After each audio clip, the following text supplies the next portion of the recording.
Bonjour, je ne sais pas comment aborder cette vidéo. J'espère que vous avez passé une bonne semaine. Moi, ça a été une semaine assez curieuse, on va dire. Mais j'en parlerai un petit peu plus tard. De quoi je vais vous parler? On va parler tout de suite du Nintendo Direct. Il y a eu un Nintendo Direct jeudi soir à minuit. Ça a duré pendant 40 minutes. Il n'y avait que dalle. Rien du tout. Il y avait un Kirby qui a été présenté en 3D.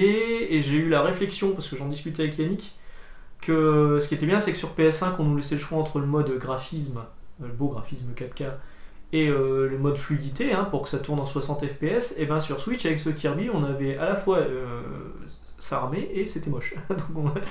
C'est dommage. J'adore Kirby en plus. Le précédent, il était vraiment bien, il était très facile, mais il était vraiment bien vu de côté. Là, ils ont voulu faire un truc en 3D, bah, c'est encore plus moche que Mario Odyssey, pardon. Et je comprends pas pourquoi du coup. Ils ont présenté Metroid, donc Metroid ça va être mon jeu de fin d'année sur Switch. Ils ont présenté un Actraiser, un remake d'Actraiser. Pourquoi faire des remakes si c'est pour en faire un truc qui est moche? Franchement, je suis. Alors il y a eu le Castlevania Advance Collection, ça on le savait, mais bon, je les ai, les jeux déjà. Franchement, il n'y a pas grand chose à retenir. Bayonetta 3, je l'ai vu, je me suis dit, oh là, on sent que ça a pris un coup. Alors c'est peut-être parce que mon regard, mes yeux se sont habitués à une qualité graphique particulière avec la PS5 et la télé 4K. Mais là, ce que j'ai vu, c'était franchement pas beau. Mais ce sera des One, parce que Bayonetta 3, je soutiens à mort. J'aime beaucoup le personnage, hein, j'aime beaucoup le gameplay, voilà. Mais ouais, là, oh cette tête. Ça ne me plaisait pas ce que j'ai vu. Rien à sauver à mon goût. C'est un peu dommage. Donc bon, ça c'était pour le Nintendo Direct. On va parler tout de suite des lectures de la semaine. J'ai emprunté ceci au boulot pour Margot. Elle a beaucoup aimé. Ça s'appelle Crow, Fangs en anglais, hein, c'est écrit Fangs aussi. C'est chez 404 éditions. Je suis même étonné que ce soit pas chez 404 Comics parce qu'en fait c'est du comics. Alors c'est du comics indé. Hein. Ça a été nommé aux Eisner Awards. C'est une histoire toute bête. Hein. C'est l'histoire d'amour entre une vampire et un loup-garou, mais c'est des petites histoires de la vie quotidienne. Décidément, je vais jamais m'en sortir. Mais ouais, j'ai trouvé ça vraiment bien. Ouais. Voilà, ça se lit assez vite, hein, c'est pas très cher, je sais plus combien ça coûte, 12 euros. La qualité édition elle est plutôt sympa, ça passe dans n'importe quelle bibliothèque de fans de Bitlit, comme on dit. Vraiment, je trouvais ça pas mal, et c'est du comics, mine de rien. Alors, je vais passer du comics au manga, il y a encore du comics après, je vous rassure. Jujutsu Kaisen, j'ai emprunté le 2 et le 3, ça continue sur sa bonne lancée, vraiment je trouve que la série est pas mal et je suis content de l'avoir découvert, même si c'est sur le tard, de m'être écouté et de m'être lancé dedans. Je vais vous parler bientôt de Future State Batman et de Future State Justice League. Je pense que ça sera la vidéo de... Est-ce que j'aurai le temps de la faire pour mardi? Ce sera mardi ou jeudi, j'en parlerai. Pour l'instant... Voilà, pour l'instant, c'est pas fou. C'est pas fou. J'avais reçu Spider-Man celui-ci et j'ai reçu maintenant Spider-Man celui-ci. Panini a enfin annoncé le Marvel Comics dont on parle depuis déjà un bon mois, qui avait été annoncé par MDCU Comics, je crois que c'était MDCU qui en avait parlé. Watchtower? Non, je crois que c'est MDCU. Donc comme Panini en a parlé, Comics Blog en a parlé, évidemment, vu que ça devient plus ou moins une antenne de communication non officielle de chez Panini, histoire de garder des bons rapports avec les éditeurs qui payent leur rédacteur en chef une fois de temps en temps.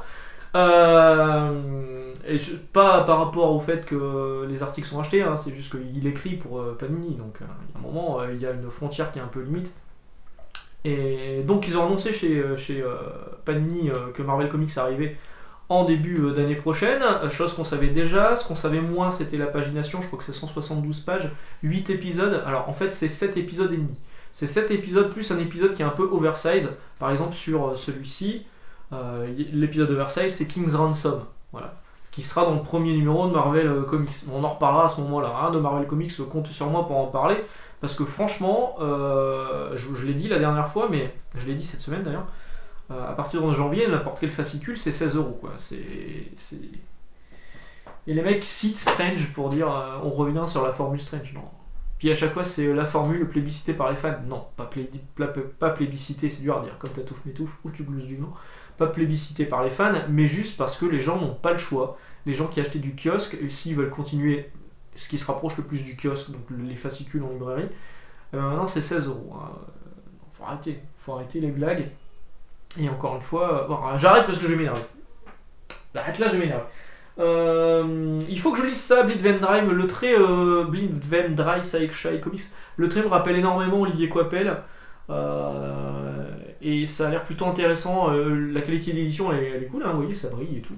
C'est pas mal. Il faudrait que je le lise, il faudrait que je trouve le temps pour lire. En ce moment, c'est vraiment compliqué. Et je pense en faire une vidéo. Faut que j'ai le temps de le lire. J'ai encore plein de trucs à lire. J'ai des Hyplotea à lire, des amis de chez North Star Comics. J'ai le temps de rien en ce moment, c'est chaud. King in Black, voilà, le nouveau est sorti, et je vais pas vous en parler plus, encore une fois, il y a des tie-in un peu what the fuck. Donc il y a King in Black, l'épisode 4 de King in Black. Ensuite c'est Captain America, Gwenon vs Carnage, Planet of the Symbiotes 2 et 3, Scream, et Return of the Valkyries 3. Voilà, donc c'est des épisodes qui sont mélangés, des tie-in dont on se fout. Encore une fois, je vous ai fait une vidéo cette semaine pour vous parler du run de Donny Cates sur Venom, et on revient sur King in Black et sur l'édition française et l'édition UK notamment. J'ai ça, voilà, je l'ai pris comme un bon gros pigeon. J'ai pris le Thanos parce que j'ai acheté cette collection, je la continue jusqu'au bout. Je pense que c'est bientôt terminé. Enfin, en même temps, j'arrive toujours à retrouver des épisodes plus ou moins inédits et plus ou moins jamais réédités. Donc là, c'est Thanos contre Mephisto. En fait, à l'intérieur, c'est des épisodes qu'il y avait dans Nova. C'est Silver Surfer de 44 à 47. Donc Silver Surfer, la série de 1987. Voilà. Jim Starlin, Romlin, moi ça me va très bien. Je me suis pris les Gardiens de la Galaxie en must-have. Je l'ai déjà dit plusieurs fois, mais cette collection must-have, c'est vraiment le meilleur rapport qualité-prix qu'on peut trouver chez Panini au niveau de la qualité d'édition, au niveau de la qualité des récits. Parce que j'en vois déjà qui vont dire non, le meilleur rapport qualité-prix, c'est Marvel Comics qui sort en janvier, 16€, 176 pages. Ok, là c'est des récits complets, c'est du one-shot comme disent les gens qui ne savent pas de quoi ils parlent. Mais c'est un récit complet, ouais. Un récit complet Marvel must-have, des Gardiens de la Galaxie. C'est le début du run de Bendis sur les personnages. Et bon, je l'avais pas, vous savez que je suis fan de Bendis. Et les Gardiens de la Galaxie, j'ai juste le crossover Black Vortex, qui était avec les jeunes X-Men, les New X-Men. Donc voilà, je l'ai pris, hein, du coup... J'avais bien aimé, donc il n'y a pas de raison. Hein. Je sais pas si Panini a prévu de publier la suite, mais on verra.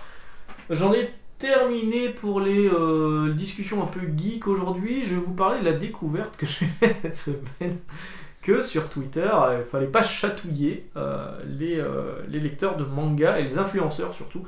En fait, si vous suivez pas Twitter, et ce qu'il faut savoir, c'est qu'il y a le tribunal du Twitter. En fait, Twitter, c'est un peu... les gens pensent tout savoir sur Twitter.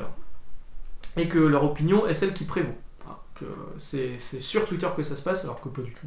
On pourrait très bien arrêter Twitter de jour au lendemain, franchement, ça m'en toucherait une sans faire bouger l'autre. Et en fait, cette semaine, j'ai vu un mec passer, un influenceur manga, que je ne connaissais pas, hein, j'en connais aucun, et il a juste mis... on m'a tagué dessus, en me disant, regarde, parce que j'ai quand même beaucoup parlé de Kaiju 8, Kaiju Number 8, sur cette chaîne, et notamment pendant des free talks, pour vous dire tout le bien que j'en pensais. Donc j'attends qu'il arrive en librairie pour bien le mettre en avant. Cette semaine, j'ouvre un bac, je me dis tiens, ils m'ont envoyé un poster à 4. Ok.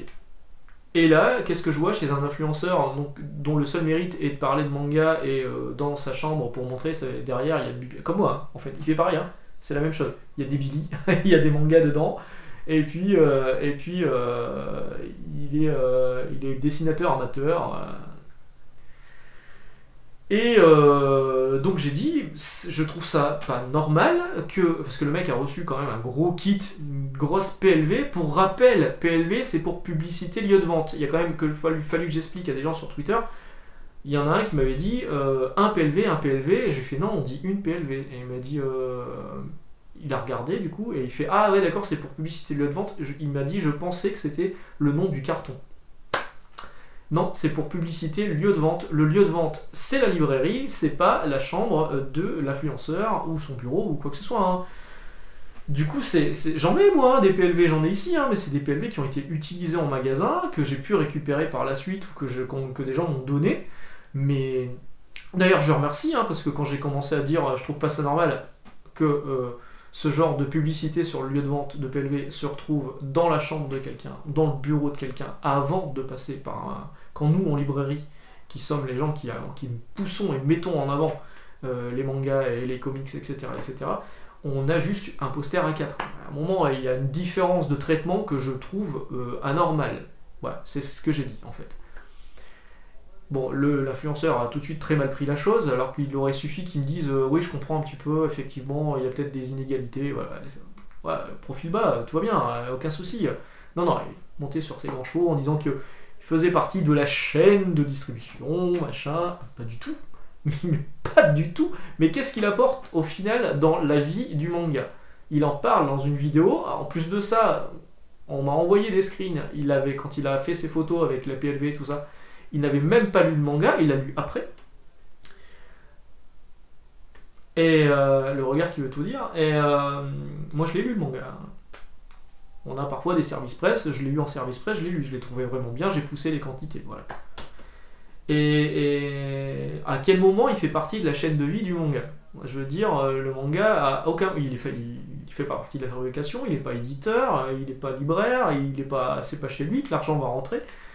Non, et il est juste là pour dire, regardez, j'ai reçu ça, je pense que c'est bien, et après 3 messages en dessous, ouais, c'est bien. Bah, c'est pas ça. Et après, il y a évidemment qu'il y a d'autres. Alors, j'ai eu le droit à tous les mecs qui avaient, ou même des nanas, qui avaient San ou Sama dans le pseudo qui me sont tombés dessus en disant oui, c'est un métier. Pardon, mon métier à moi, parce que j'ai aussi une chaîne YouTube, hein, vous le savez, mon métier à moi c'est libraire. Maintenant, c'est libraire. Maintenant, c'est officiellement libraire. Ça, je le fais par envie, par passion, par envie de partager. C'est pas mon but, c'est pas de devenir juste une publicité vivante. Ça m'intéresse pas. Hard Rock Café, très bien, allez-y, c'est très bon. Allez-y de ma part. Vous aurez 5% avec le code Max Faraday. Non, c'est pas ça le but. C'est pas ça. Ok, les influenceurs peuvent effectivement avoir un impact sur certaines personnes qui le regardent, mais de là à dire qu'ils font partie de la chaîne du truc, non. Les mangas, ça existe. Enfin, moi, je lis des mangas depuis le Cri qui tue. Donc, ça date d'il y a une paire d'années. Enfin, le Cri qui tue, c'était une fois de temps en temps parce que j'étais déjà petit et c'était juste parce que c'était plus ou moins interdit vu que c'était pour adultes. C'était, on va dire, surtout à partir de Akira en kiosque. Voilà. Donc, ça date de quand même une paire d'années. On n'a jamais entendu des influenceurs pour être intéressés par ce genre de produit. Moi, mes informations, il n'y avait pas tellement internet, je les prenais chez le magazine Tsunami, le magazine Animeland qui existe encore aujourd'hui, et surtout des discussions avec des potes, des machins, des réunions et des conventions, ce genre de trucs. Mais pas un mec devant une caméra comme moi qui disait ouais, ça a l'air trop bien, j'ai reçu ça, merci Kazé. Alors évidemment, Kazé m'a contacté pour me dire oui, on a bien compris votre problématique, vous pouvez contacter votre représentante. Bah, bien sûr, c'est ce qu'on va faire. Donc je leur ai répondu, je leur ai dit oui, mais par contre, comprenez bien qu'il y a quand même une différence de traitement qui m'est un petit peu, incompréhensible pour le coup. Ils n'ont même pas vu le message, ils sont contre-foot.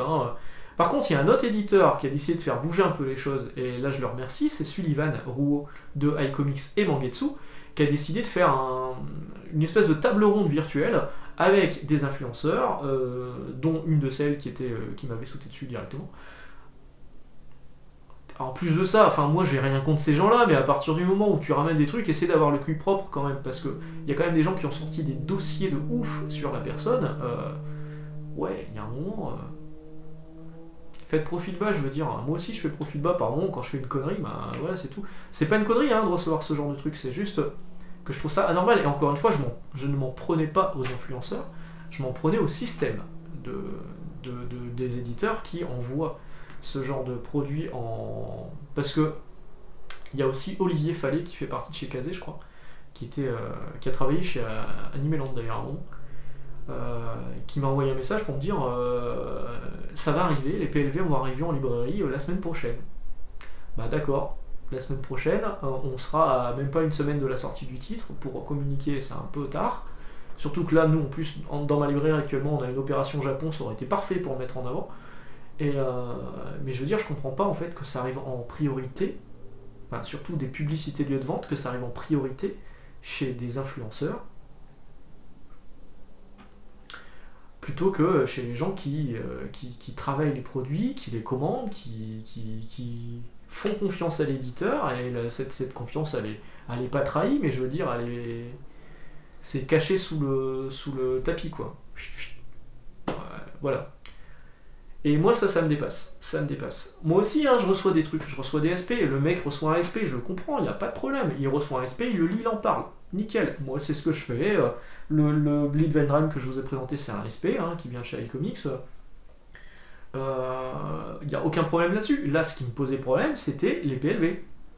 La PLV qui était plus grande que le monsieur en question. Et moi, je reçois un poster A4 dans la librairie, où on est quand même la librairie qui cartonne le plus. On est la deuxième librairie, la plus grosse librairie de la région lilloise, en termes de chiffres sur le manga. À un moment, c'est bon. On est même premier au niveau du comics. Enfin, là, je parle que sur mon ancienne, parce qu'au niveau comics, je pense que Astro City a quand même un plus gros chiffre d'affaires que mon rayon. Ce qui est normal. Donc, voilà. Je voulais vous partager ça avec vous. J'ai découvert à quel point ces gens étaient pas pointilleux, mais fallait pas titiller ces gens-là en fait. C'est compliqué. Bon, moi je m'en fous. Hein. Après, les mecs pensent ce qu'ils veulent. Ils peuvent me chier dessus, il n'y a aucun problème. Par contre, moi je réponds à chaque fois. Et à chaque fois, j'essaie de demander des explications. Toujours avec ce côté un petit peu pète sec que je peux avoir. Et ce côté, ok, dans ce cas-là, explique-moi. Voilà. Mais la réponse, le premier influenceur, ça s'est terminé par un smiley avec ça, quoi. De sa part, hein, pas de la mienne, voilà. Voilà, j'attendais évidemment qu'on me sorte, mais c'est normal, c'est parce que t'es qu'un vieux boomer. J'attendais de sortir la carte milléniole, mais non. Personne me l'a sorti encore, je suis un peu déçu du coup pour le coup. Et donc oui, je vous disais, Sullivan va lancer une table ronde. Malheureusement, je pourrais pas y participer, il m'a invité, parce qu'évidemment, c'est un peu moi, il le dit très bien, c'est moi qui ai mis un coup de pied dans la fourmilière avec un bazooka. Bah ouais, mais à un moment, moi, quand il y a un truc qui me choque, je le dis, et vous le savez, là-dessus, je suis honnête. Quand il y a un truc qui me fait chier, je le dis. Voilà, quand il y a un truc que je trouve bien, je le dis. Quand il y a un truc que je trouve pas bien, je le dis aussi. Et ça, je trouve que c'est pas normal, en fait, que les librairies soient lésées. Enfin, dans le titre, c'est publicité, lieu de vente. Voilà, c'est tout. C'est tout. Le titre veut tout dire. Je vous embête pas plus avec ça. Dites-moi ce que vous en pensez dans les commentaires. Est-ce que j'ai un peu surréagi? Parce que évidemment, moi je titille et je relance de 10 à chaque fois. Ça m'amuse un peu en fait, c'est vrai. Mais c'est vrai que je passe beaucoup trop de temps à répondre à des gens qui n'en valent pas la peine sur internet. Pas à vous, heureusement. J'essaie de vous répondre au maximum. Au moins, je vois tous vos messages. Quand YouTube déconne pas. Mais sur Twitter, franchement, c'est terrible. Voilà, sur ce, je vous souhaite une excellente journée, d'excellentes lectures. On se retrouve très bientôt. Dites-moi ce que vous avez lu cette semaine et on se retrouve donc mardi. Ciao!